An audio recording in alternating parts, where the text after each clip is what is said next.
சிலுவையைப் பற்றிய உபதேசம் கெட்டுப் போகிறவர்களுக்கு பைத்தியமாயிருக்கிறது, இரட்சிக்கப்படுகிற நமக்கோ அது தேவபலனாயிருக்கிறது. கொரிந்தியர்கள் எழுதின முதல் நிருபம் 1வது அதிகாரம் 18வது வசனம்.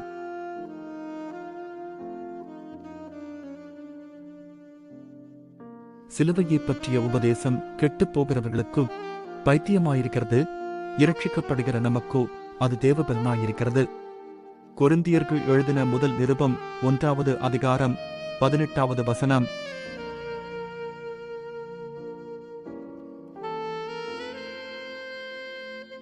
சிலுவையைப் பற்றிய உபதேசம் கெட்டுப் போகிறவர்களுக்கு பைத்தியமாயிருக்கிறது, இரட்சிக்கப்படுகிற நமக்கோ அது தேவபலனாயிருக்கிறது. கொரிந்தியர்கள் எழுதின முதல் நிருபம் 1வது அதிகாரம் 18வது வசனம்.